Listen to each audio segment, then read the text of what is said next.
E aí, moçada, tudo bem? Tudo certo com vocês? Vamos lá conversar um pouquinho de sociologia, de ciências humanas.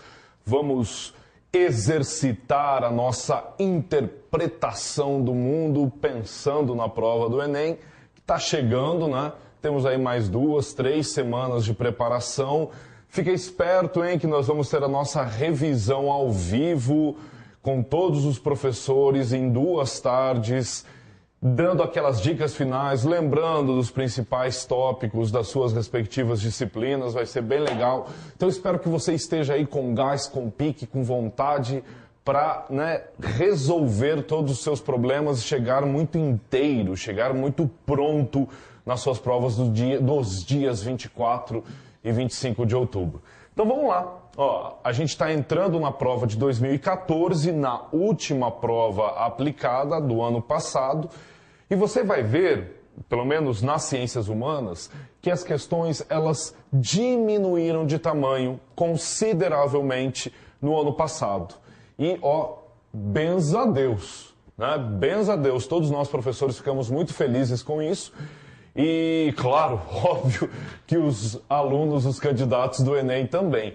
Por quê, pessoal? Na prova de ciências humanas eram umas questões, assim, imensas. Elas chegavam a tomar uma prova dividida em 2 colunas, né? Você já deve ter visto as provas passadas do Enem. Então, às vezes, uma questão pegava uma coluna inteira, ou às vezes você abria a prova, assim, tinha lá 2 questões em uma só prova. Quando eles não dividiam em coluna, tinham só 2 questões em uma só página. Então, comandos imensos, textos de suporte imensos, alternativas enormes, que ali, olha, se a gente ficar falando para vocês, nós professores, que vocês têm em média 3 minutos por questão em cada dia, você só para ler uma questão daquela ia tomar uns 5 minutos, ainda mais para pensar sobre ela e resolvê-la adequadamente, nossa, eram questões assim para 8, 10 minutos. Então, depois de tantos professores do Brasil inteiro criticarem o Enem, mandarem e-mails, mandarem cartas nas reuniões, levantarem esse ponto para o INEP, o INEP resolveu nos atender e deu uma secada nas questões. Maravilha, beleza. Agora, o fato delas terem secado, elas facilitam por um lado a nossa vida, porque por outro, elas continuam sendo da mesma natureza, né? De você usar as teorias, de você usar as reflexões para interpretar a realidade que está sendo apresentada ali. Quer ver? A primeira questão que a gente vai resolver hoje é uma questão muito interessante para a gente entender a natureza da prova de ciências humanas do Enem. Legal? É uma questão que traz uma charge. Olha só que legal. Vamos jogar lá então, para vocês darem uma olhada? Olhem só essa charge. Você está lá fazendo a sua prova, abre e olha para uma imagem como essa, né? Algumas informações que o seu olho precisa identificar na hora, né? Você precisa verificar esse movimento da imagem, tá? Você precisa identificar que é o homem que está engraxando o sapato de uma máquina. Você precisa identificar o cartazinho, não há vagas. E você também precisa verificar que nós vivemos, de acordo com essa charge, em um mundo dominado pelas máquinas, né? É elas que estão ali andando para lá e para cá. Aparentemente, né, essa é a informação que a charge tenta nos passar de que vivemos em um mundo dominado pelas máquinas. E que os seres humanos, na verdade, são funcionários das máquinas. Eles trabalham para as máquinas. Não é por aí, Denise? Ah, sim, sem dúvida. Isso já não é a primeira vez que acontece, né? Essa questão da modernidade ou da alteração aí, as pessoas que vão perdendo emprego em função das máquinas, né? Então... O pessoal aqui do Paraná, que provavelmente está lendo Fogo Morto, retrata justamente essa modernização dos engenhos de cana. Então, daí o fogo morto, né? Então, você tem toda a tecnologia instaurada e a ausência de empregos, né? A própria Revolução Industrial vai trazendo essa nova perspectiva. Então, Paulo, você que na ciências humanas, você mesmo sem ter um treinamento de graduação em ciências humanas, você olha para uma charge como essa, você não, a informação não é boa, né? Fica meio restrita, né? Você entende assim, opa, pera lá, né? Esse mundo que a charge está apresentando não é a charge que eu gostaria de viver, né? Sim. Não é legal. O futuro nos reserva, né, Paulo? Esse futuro aí, ele não eu não quero chegar nesse futuro. Né? Se for esse o futuro que está nos aparecendo no horizonte, eu não quero ele. Um lugar em que não há vagas e que quando há é para você trabalhar para as máquinas. Então, pessoal, é isso que nós estamos enfatizando aqui durante todas as nossas aulas, de você ser um bom leitor. Independentemente de você ter legendas para uma charge como essa, é fundamental que você consiga, olhando para essa charge, chegar nessas conclusões. Né? Conceber que é uma charge pessimista, é uma charge crítica em relação à relação homem, ser humano, máquina. Legal? É uma charge, se você quiser anotar e aumentar o seu vocabulário, ela é uma charge que apresenta uma distopia. Anota aí no meu caderninho. Uma distopia, diferente de uma utopia, tá bom? Utopia é um futuro bom, é um futuro legal, é um futuro que nós desejamos, é um ideal. Legal? Uma distopia, não, é um futuro errado, é um futuro ruim, é um futuro mais pesadelo do que sonho, tá bom? Então essa charge está nos apresentando uma distopia, né? Um futuro ruim, um pesadelo em nosso horizonte que nós não gostaríamos de chegar lá. Muito bem. Olhou para a charge, fez essas reflexões, vai para o comando da questão e descubra o que o Enem quer de você com uma charge como essa. Vamos lá? Olha só. Considerando-se, aqui vem aquelas informações que colocam o conteúdo da sociologia na prova, né? Considerando-se a dinâmica entre tecnologia e organização do trabalho, a representação contida no cartoon é caracterizada pelo pessimismo em relação a... Perfeito. Então qual é o pessimismo, qual é a crítica, qual é a visão ruim que essa charge está nos apresentando em relação à dinâmica entre tecnologia e organização do trabalho? Antes de fazer os meus comentários, vamos ver as alternativas. E aí a gente começa a pensar melhor a questão. E vejam lá que isso, obrigado. Vejam lá o tamanho das alternativas. Olha que interessante, esse é o Enem 2014, que é provavelmente o Enem que você vai fazer em 2015 daqui a pouco. Alternativas muito pequenas. Então, você tem que tomar cuidado para não se confundir, porque se você for um leitor muito rápido, se você não tomar cuidado em sua leitura, você pode se confundir aí, porque aparentemente todas podem parecer corretas. Legal? Então, fica esperto na hora da sua leitura. A leitura é rápida, mas a leitura precisa ser certeira. Leia lá comigo e anote a sua alternativa correta. O que você marcaria como correto? Ideia de progresso? Concentração do capital? Noção de sustentabilidade? É esse o pessimismo dessa charge? Organização dos sindicatos? Obsolescência dos equipamentos? Denise, nos ajude aqui. Obsolescência. Sabe que eles colocam isso aí só para deixar o aluno, né? Para ver até se ele tem um repertório vocabulário interessante para entender que obsolescência é algo ultrapassado, né? Então, pera lá, não é bem isso que a gente está vendo na charge, justamente né? o contrário, né? É muito pelo contrário, essas máquinas, elas não estão nem um pouco ultrapassadas, afinal de contas, elas nos dominaram de acordo com as charges. O homem estaria, né? O homem, assim, em relação à máquina, o homem estaria sendo obsoleto. É essa tecnologia ultrapassada, nós. Né? Então vamos lá. Muito fácil de você matar a E como errada. Organização dos sindicatos. Mas espera lá, sindicato é uma organização de defesa do trabalhador. Né? Os sindicatos foram organizados para defender os interesses dos trabalhadores em relação às fábricas, aos grandes burgueses, aos grandes proprietários dos negócios. E não é nada disso que nós estamos vendo lá, né?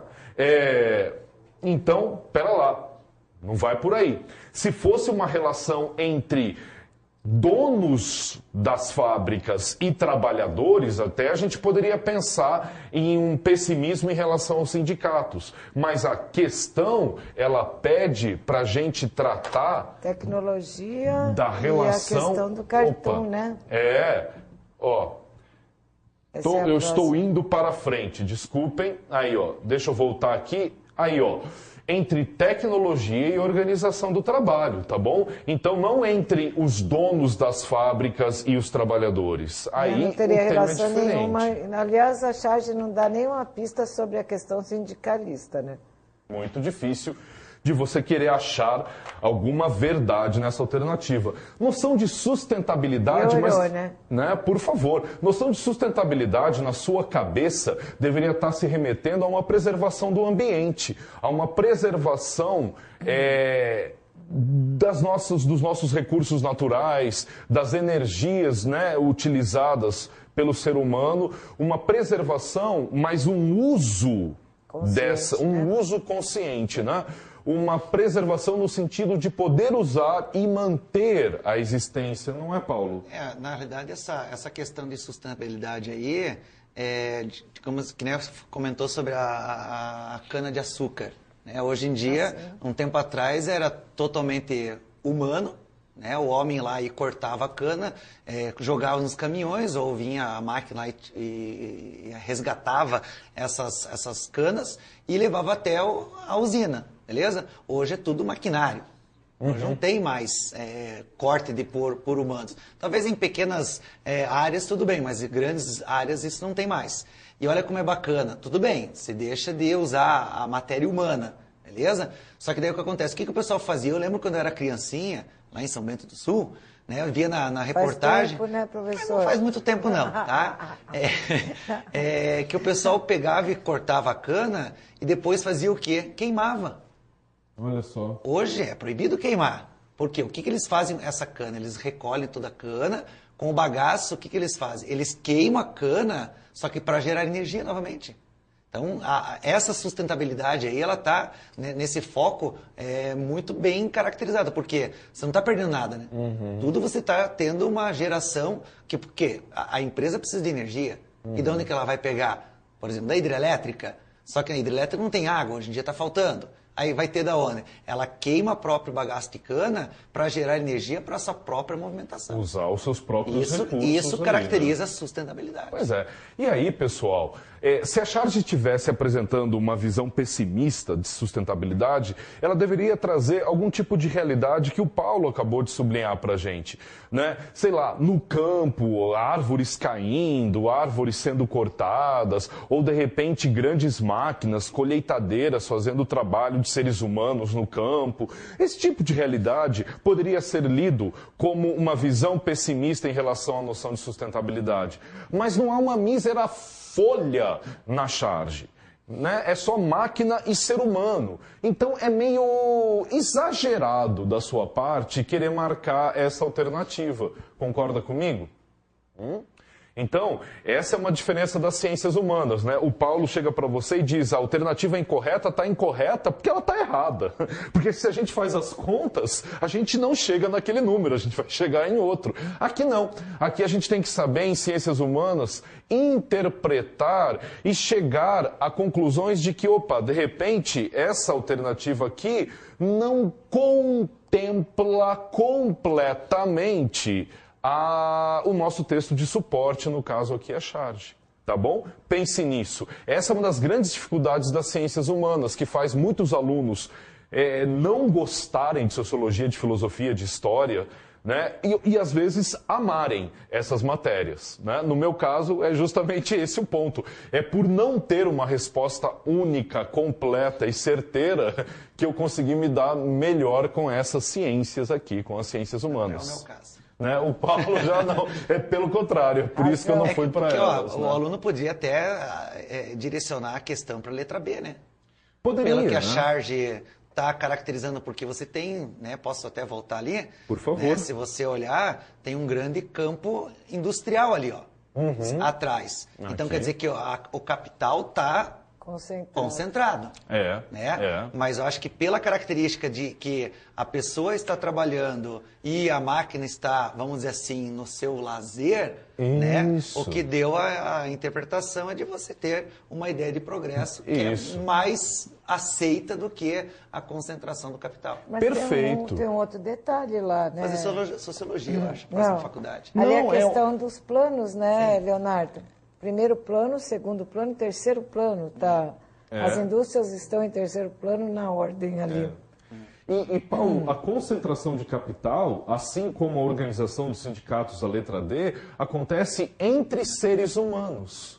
Não é? A concentração de capital, pessoal, acontece em uma relação capitalista, ok? Isso é sociologia clássica, um sujeito chamado Karl Marx, ok? Sobrenome M-A-R-X, um dos clássicos da sociologia, da história, da filosofia, enfim, um ser odiado por uma certa direita, venerado por uma certa esquerda. O Marx que nos diz que toda relação capitalista guarda uma concentração de capital. Então, a desigualdade, ela é inerente ao capitalismo, ou seja, ela faz parte da natureza do capitalismo. Onde houver capitalismo, haverá desigualdade. Por quê? Porque trata-se de uma concentração de capital. Se você concentra capital, necessariamente outras pessoas vão ficar desconcentradas de capital. Legal? Então é uma relação entre seres humanos. Você poderia olhar para essa charge, como o Paulo estava aqui comentando, e ver uma grande concentração de capital nessas indústrias, nessas máquinas. Mas ninguém é dono dessas máquinas, segundo a charge. As máquinas estão livres, as máquinas estão em seu lazer, vivendo a vida delas enquanto nós estamos trabalhando para elas.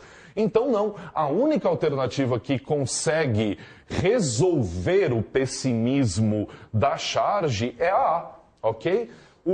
A ideia de progresso. Opa, aí sim vai fazer todo sentido. Por quê, pessoal?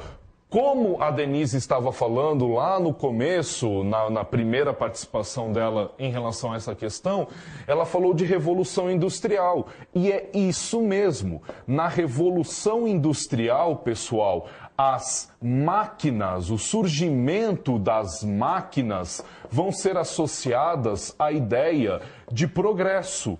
Ou seja, a nossa história está indo para frente e para cima. Estamos melhorando a nossa vida, porque descobrimos um negócio aí que vai produzir de uma maneira muito mais eficiente e eficaz, mais rápida e melhor do que nós fazíamos antes com os nossos braços, com os nossos animais, enfim, com as forças da natureza. Agora nós descobrimos essas maquininhas aí que resolvem de um jeito muito melhor a nossa vida. Opa! Então, qual é a lógica da revolução industrial? Isso é muito interessante. É a ideia de que nós ganhamos da natureza. Legal? Anota aí. A ideia de progresso significa a ideia de que o ser humano ganhou da natureza usando as máquinas. Só que quando você vê essa charge, você vê o quê? Você vê o inverso. As máquinas cresceram tanto que elas nos dominaram, que elas nos controlaram. Então nós vivemos para elas e não aquela ideia inicial do século XVIII, início da Revolução Industrial, de que elas foram desenvolvidas para nós. Legal? Então, olha só, como é uma questão muito simples, mas que se a gente não lê com cuidado, a gente perde. E perder questão fácil, pessoal, não é uma boa ideia no Enem, ok? Por causa daquela teoria de resposta ao item, tá bom? Então, beleza? Espertos? Ótima questão, né? Eu Matrix. gostei. Bacana. É isso aí, né? É verdade, a ficção já apresenta essa proposta, né? Nossa, há muitos anos no cinema, né? Falávamos de cinema na aula passada. Um outro belo filme é o Blade Runner, né? Mais aí da década de 80, caso vocês não tenham visto, década de 70, década de 80, um filme clássico sobre essas relações entre o homem e a máquina. Você também tem o Exterminador do Futuro com o Schwarzenegger, que fique bem claro, mais uma vez, Schwarzenegger está fazendo o primeiro Exterminador do Futuro, um filme muito inteligente nessa relação homem-máquina, e agora o Matrix, né, que talvez seja o filme aí das gerações mais novas, que tratam dessa maneira meio distópica em relação ao futuro do ser humano com as máquinas. Agora, a gente fica falando de futuros e distopias, sei lá, às vezes você vai num restaurante e vê uma família de 5 pessoas, todo mundo sentado na mesma mesa, mexendo no celular, Facebook, e-mail, WhatsApp, e o pai, a mãe, os filhos, todo mundo juntos na mesma mesa, no almoço de domingo, ninguém fala com ninguém, todo mundo ali na máquina. Isso aí não é uma espécie de inversão? Será que nós não estamos já vivendo o que essa imagem, o que essa charge nos apresenta? Ou então nós trabalhadores, né? Nós trabalhadores, com essa história de e-mail, com essa história de internet, nossa, a gente ficou mais livre, a gente pode trabalhar em casa. Mas na verdade é o contrário, né? Porque a gente acaba sempre levando o trabalho para casa. Então, sexta à noite, sábado à noite, domingo à noite, os trabalhadores estão lá respondendo e-mails, conectados às suas preocupações em relação ao trabalho que não haviam antes, né? Acabava o trabalho na sexta-feira, no sábado de manhã, e acabou o trabalho. Não tem mais como ninguém te encontrar. Né? Agora com o celular, te o WhatsApp onde piorou quiser. então, porque agora já tem o grupo da empresa. O Então, GPS, né? já vai conversando com você. Onde você está e como GPS. desligar o celular. Né? Se você desliga o celular hoje, você pode até perder o emprego, dependendo da situação aí. Então, parem para pensar que essa charge, ela não trata só de um possível futuro ruim, mas de uma dimensão da realidade que, em alguma maneira, já acontece, já existe, ok? E é isso que o Enem quer. Quer que você saiba ler essas diferentes realidades da nossa realidade. Legal? Daquilo que a gente vive. Bacana? Vamos para a próxima? A próxima, pessoal, é super simples, mas é linda e pode se tornar muito difícil também. Vamos ler o texto? Olha lá, ó. Questão 8 da prova do ano passado. Acompanhe comigo esse belíssimo texto de um antropólogo, aliás. Cidadão norte-americano desperta num leito construído segundo o padrão originário do Oriente Próximo, mas modificado na Europa setentrional, antes de ser transmitido à América. E a pessoa já lê. E como assim?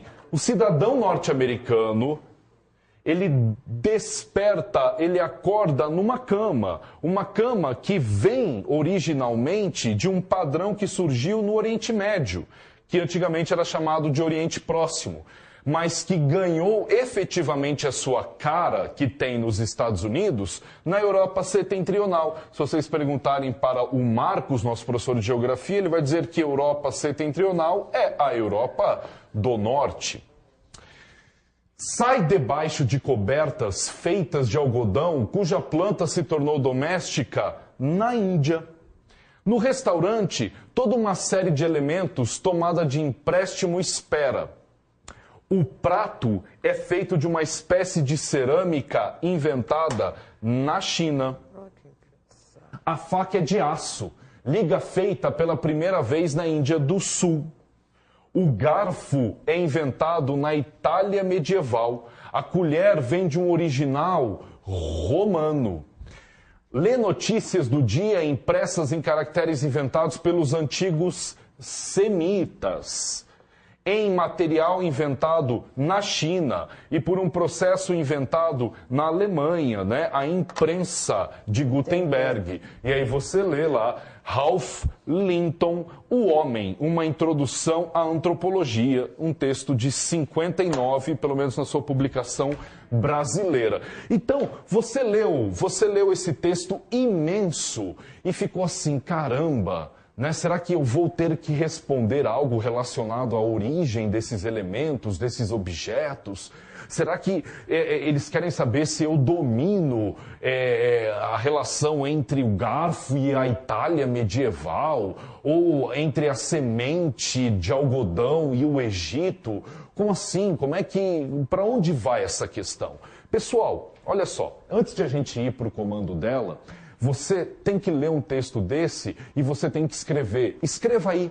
Escreva aí, se você está resolvendo, se você tem a prova de 2014 em suas mãos, anote aí, esse texto é um ótimo exemplo do que nós antropólogos chamamos de cultura.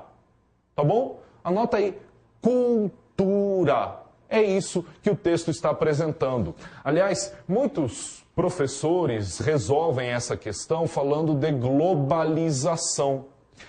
Olha, se você quer chamar esse texto de um texto que apresenta globalização, então a gente tem que transformar globalização em um conceito sobre a cultura.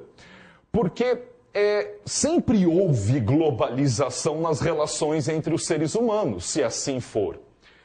Porque nenhuma cultura, aqui está o ponto, aqui está o conhecimento antropológico e o Enem cobra isso todo ano de vocês. Nenhuma cultura, ela é isolada das outras culturas. Nenhuma cultura sobrevive por si mesma, ok? Todas as culturas, eu digo novamente, todas as culturas, elas vivem uma constante troca de informações, entre troca de invenções, entre trocas de perspectivas. Legal? Então, na verdade, a diversidade que determina a nossa identidade. Legal isso, né? Eu acho super bacana você perceber que todas as culturas são grandes retalhos de outras culturas. Então, se você olhar para a cultura da Europa, que aprendeu muito com a cultura do Oriente, que aprendeu muito com a cultura da África, que aprendeu muito com a cultura asiática. Se você olha para a cultura brasileira, você vai ver uma grande mistura cultural entre elementos indígenas, elementos africanos, elementos europeus. Se você olha para a cultura da Alemanha na Segunda Guerra Mundial, você vai ver, sim, misturas constantes. Nunca há, pessoal, em antropologia, em sociologia, em ciências humanas, um marco zero da cultura.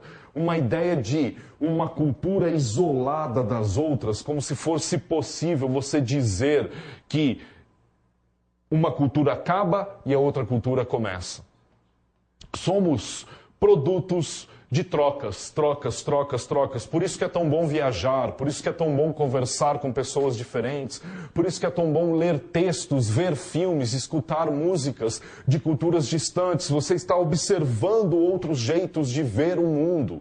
Legal? Você está tendo contato com essas diferenças, e essas diferenças nos fazem crescer. Isso é uma das maiores, é tão simples, mas é uma das maiores dificuldades do ser humano em conceber, que não é aprendendo sobre aquilo que ele já vive, que ele vai se tornar mais inteligente ou vai crescer intelectualmente. É justamente ao contrário, quando ele entra em contato com aquilo que ele não conhece, com aquilo que ele não sabe, e a partir disso ele vai aprendendo mais sobre o ser humano, mais sobre a história do ser humano na face desse planeta. Legal?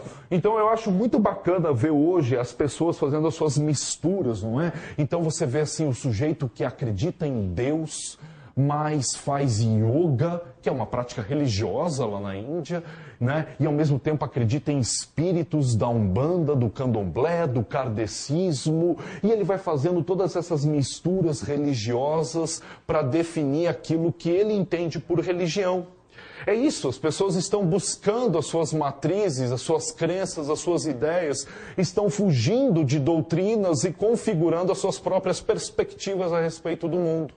Legal, cada vez mais nós vemos isso. Nós vemos os sujeitos desenvolvendo as suas perspectivas próprias. E esse texto está falando exatamente disso, tá bom, pessoal? Da maneira como o ser humano vive a sua cultura. Então, olha só para as alternativas lá. Leiam comigo as alternativas e vamos ver como é que... Olha só, um texto imenso desse para alternativas tão curtas como essa. A situação descrita é um exemplo de como os costumes resultam da assimilação de valores de povos exóticos. Povos exóticos, pessoal. Povos distantes, povos estranhos. Será que é disso que eles estão falando? Experimentação de hábitos sociais variados. Será que é uma experimentação? O norte-americano que dorme em uma cama, ele está experimentando o que é dormir numa coisa que foi inventada lá no Oriente? Recuperação de heranças da Antiguidade Clássica? É isso, Antiguidade Clássica, basicamente Grécia e Roma antigas. É disso que se trata o texto? Fusão de elementos de tradições culturais diferentes. Opa, uma fusão, uma união, uma mistura de elementos que vêm de culturas diferentes. Valorização de comportamento de grupos privilegiados. São só grupos privilegiados, grupos dominantes, grupos da elite que estão sendo apresentados ali? Então, pessoal, é muito fácil de você chegar na alternativa D, se você ler com calma e se você entende a concepção de cultura como essa que eu estou te passando, ok? Diversidade. Maravilha? É disso que se trata aquele texto. Fusão de elementos culturais distintos. Toda cultura vive assim. Você pode até não saber disso, mas você vive em uma cultura completamente constituída a partir dessas trocas. Legal? Um exemplo para vocês, não sei se eu dei esse exemplo aqui já, mas a palavra bunda é uma palavra de origem bantô, né? É uma palavra de origem africana, né? Que entrou no português falado no brasileiro, que entrou no português falado aqui pelos brasileiros por toda essa tradição africana trazida com os escravos. Legal? E a gente pode pensar em outras perspectivas. Por exemplo, a nossa alimentação é muito marcada pela alimentação indígena, né? As sopas que se come lá no norte do Brasil, por exemplo. Vocês já foram para o norte do Brasil? Não, eu gosto muito de sopa, mas qual a sopa que você está falando de alguma específica? Caldos que se come. Caldo se você vai verde. para... Não, caldo verde que é português, mas lá em Pará, principalmente... não conheço, não. Pará, Manaus, eles comem os caldos deliciosos. Mas aí a pessoa pode pensar assim, mas naquele calor, eles comendo aqueles caldos, sopas, são todas as tradições indígenas que lá se mantêm mais fortes, mais ativas. Agora, se nós comemos mandioca, se vocês comem mandioca, tá aí outra tradição cultural, porque todo alimento é um cultivo legal, que os indígenas colocaram neste balaio que é o Brasil. Legal? Então, pessoal, pensem vocês aí nas suas próprias realidades e pensem como nós somos construídos a partir dessas diferenças, né? As nossas gerações mais novas são assim com os Estados Unidos, né? Onde o inglês parece ser uma espécie de segunda língua para muitos deles, assistindo filmes, escutando músicas em inglês e, às vezes, sabendo muito mais dos Estados Unidos do que do seu próprio país. Por quê? Em relação dessas culturas midiáticas que nos bombardeiam com essas informações, tá bom? Então, enfim, a gente poderia passar o resto da semana falando dessas misturas culturais que nos marcam. Fale sobre isso com seus amigos, com suas famílias, porque isso vai aparecer no teu Enem de logo mais, tá bom? É isso, pessoal. 2 belas questões hoje de sociologia. Continue seus estudos. E mais tarde temos arte e o Marlos hoje. Legal? Francisco e o Marlos com vocês. Fiquem aí conosco. Tchau, tchau. Um abraço. Tchau, tchau.